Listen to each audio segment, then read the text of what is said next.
Sir तो जैसे mass media है सर, डेमोक्रेसी का फोर्थ पिलर है। तो क्या आज के टाइम में वो इंडिपेंडेंटली काम कर रही है या फिर वो मीडिया जो है वो बाइस्ड हो गई है? जैसा आपने कहा कि मीडिया जो है डेमोक्रेसी का फोर्थ पिलर है, क्योंकि कोई भी सिस्टम को चलाने के लिए तीन पिलर को सपोर्ट करने में मीडिया का बहुत इंपॉर्टेंट रोल होता है। और मीडिया पर बहुत तरह का दबाव है, जिसके कारण हमेशा ही मीडिया को अलग अलग दृष्टिकोण से देखा जाता है। अगर हम देखें, मीडिया अलग अलग दौर में अलग अलग तरह के चैलेंजेस फेस करता रहा है, और हर दौर में मीडिया की वर्किंग मैकेनिज्म को लेकर अलग तरह के सवाल खड़े हुए हैं, है ना। यह पहला दौर नहीं है।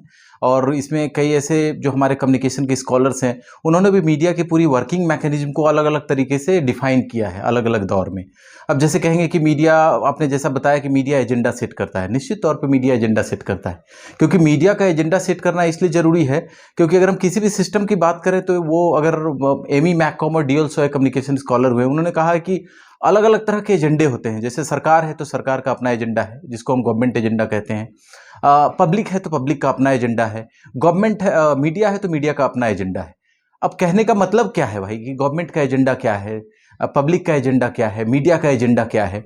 तो जब हम गवर्नमेंट की बात करते हैं, तो जो भी सरकार सिस्टम को चलाती है, तो उसके दिमाग में सिस्टम को रन करने के अपने अलग अलग प्लान्स एंड पॉलिसीज होते हैं, और उसको समाज के अंतिम तबके तक पहुंचाना उनका एजेंडा होना चाहिए।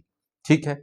पब्लिक का एजेंडा क्या होना चाहिए? पब्लिक का एजेंडा यह होना चाहिए कि हमने जिसको चुना है, हमने जिसको लोकतंत्र में लोकसभा के लिए, विधानसभा के लिए चुना है, तो निश्चित तौर पे चुनने के दौरान उन्होंने कुछ कुछ मैनिफेस्टो अपने बताए थे कि हम विकास ऐसे करेंगे, हम विकास ऐसे करेंगे, हम समाज के सभी तबकों तक ऐसे पहुंचेंगे। तो ये पब्लिक का एजेंडा, एक तरह से उनकी एक एक्सपेक्टेशन होती है कि जब आपने सरकार को चुन लिया, तो जो जो वादे आपने चुनाव के पहले या चुनाव के दौरान आपने किए थे, वो वादे आप उसको फुलफिल करें, उन प्रोमिसेस को फुलफिल करें। तो फिर यहाँ मीडिया का क्या रोल है? यहाँ मीडिया का बहुत इंपॉर्टेंट रोल है, क्योंकि जो ब्रिज का काम करता है ना, मीडिया को आप कहेंगे एक तरह से मीडिएटर का काम करता है। और मीडिएटर का काम करने का सीधा तात्पर्य है कि जो गवर्नमेंट है और जो पब्लिक है, उसके बीच में जो ब्रिज का काम करेगा, वो कौन करेगा? मीडिया करेगा।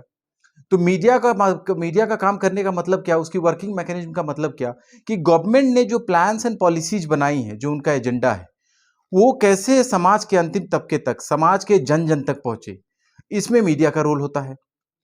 और और जो पब्लिक है, पब्लिक की अपनी वॉइस है, पब्लिक की अपनी डिमांड्स हैं, और पब्लिक की अपनी मान्यताएं हैं, तो उन चीजों को कैसे वो सरकार तक पहुंचाए, गवर्नमेंट तक पहुंचाए, ये भी एक तरह से पब्लिक की अपनी एक्सपेक्टेशन होती है। तो कहने का सीधा तात्पर्य कि मीडिया बेसिकली दोनों के बीच में एक तरह से मीडिएटर का काम करता है।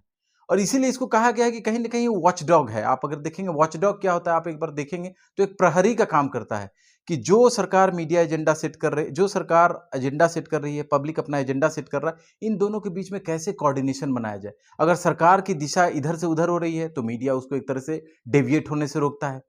अगर पब्लिक के डिमांड्स सरकार तक नहीं पहुंच रहे हैं, तो मीडिया वहां पर भी उसको हाईलाइट करने की प्रयास करता है। तो इन्हीं बीच में जो विचलन होता है ना, डेविएशन होता है ना, तो लोग उस पर क्वेश्चन करने लगते हैं। जैसा आपने कहा ना कि मीडिया किस दिशा में है, उसके डायरेक्शन क्या है।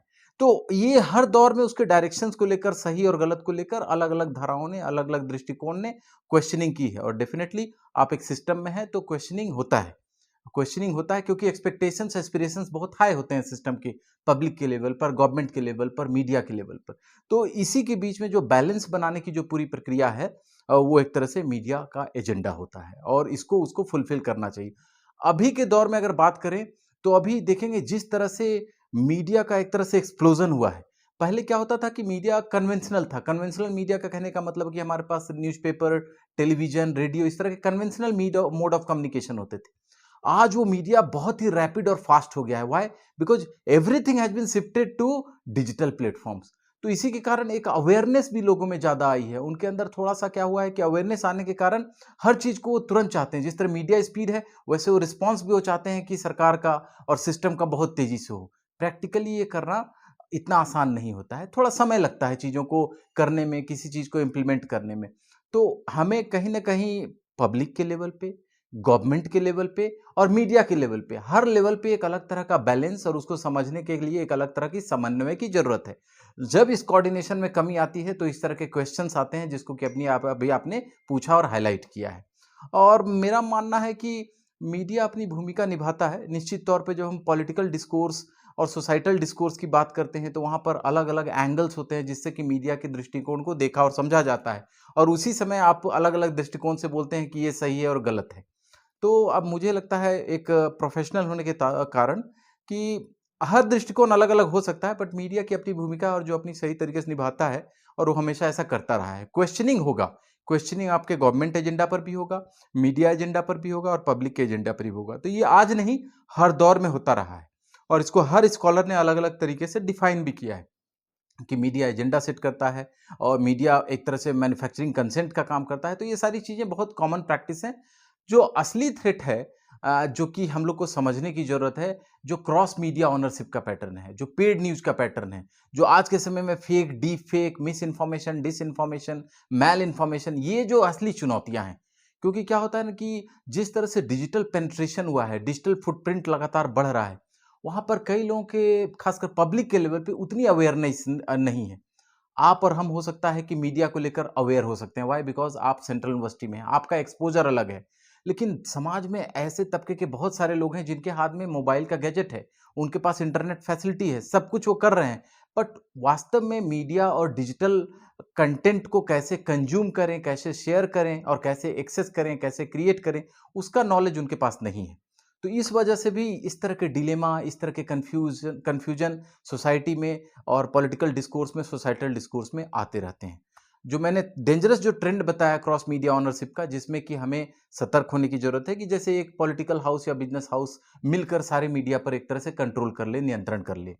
उसके कारण क्या होगा कि जो न्यूज है वो पेड हो जाए, उसमें फेक न्यूज की बाढ़ आ जाए। तो ये सारे रियल चैलेंजेज हैं।